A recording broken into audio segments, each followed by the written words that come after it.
Regarde, ma petite chérie. Tu la mouilles un peu.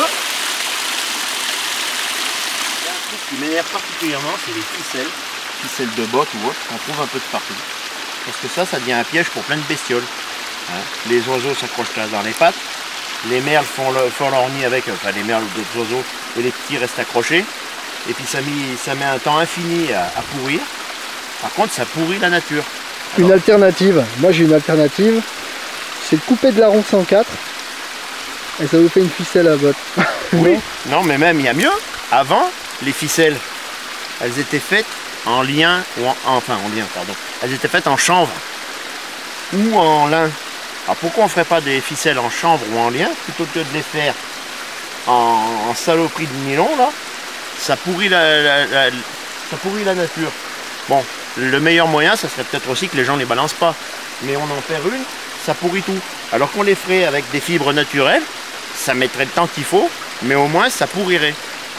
Voilà. C'est pas grand-chose, mais ça peut faire beaucoup de mal.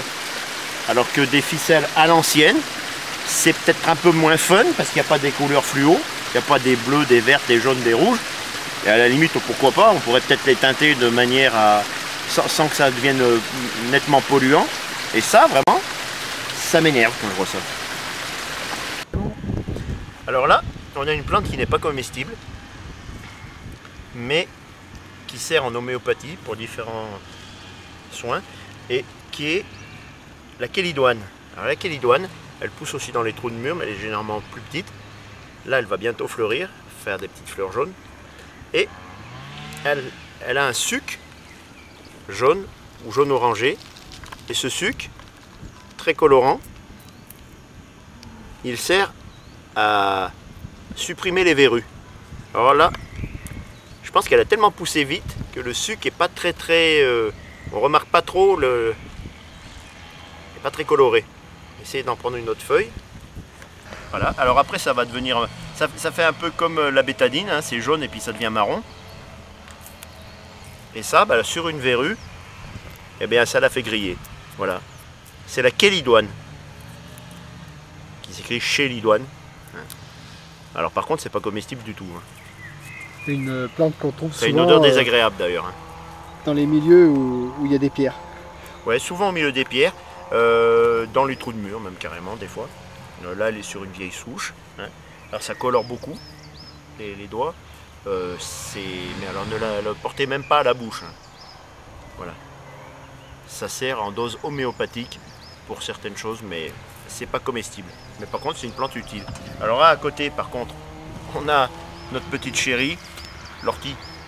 Alors là je vais pas la manger devant vous parce que je viens de tripoter la chélidoine. Mais l'ortie, c'est une plante pleine de vertus, puisque on dit ça fait circuler le sang, c'est pas faux. Hein.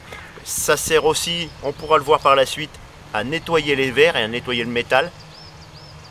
Ça servait entre autres aussi dans le temps pour filtrer le lait.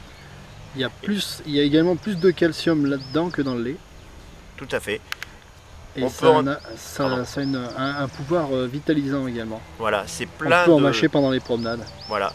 Alors, l'ortie, c'est vraiment une plante sur laquelle on reviendra beaucoup, parce que c'est une plante multifonction, c'est une plante qui est géniale. Et les gens qui suppriment l'ortie qu'ils ont chez eux devraient toujours en garder au moins un pied.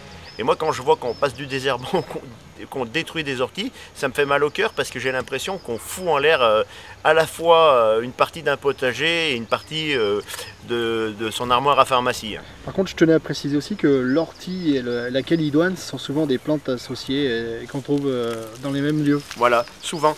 Alors, il y a aussi des gens qui disent « Oui, mais l'ortie, j'ai mon terrain que j'ai acheté, il est plein d'orties, finalement, il vaut rien. Ou c'est le truc classique, j'ai hérité d'un terrain, c'est plein d'orties, ça vaut rien. » Ben non, justement, quand il y a de l'ortie, ça veut dire que le terrain est très riche. Et la chélidoine, même quand elle pousse dans un trou de mur, c'est que dans le trou de mur, il y a ce qu'il faut pour la nourrir.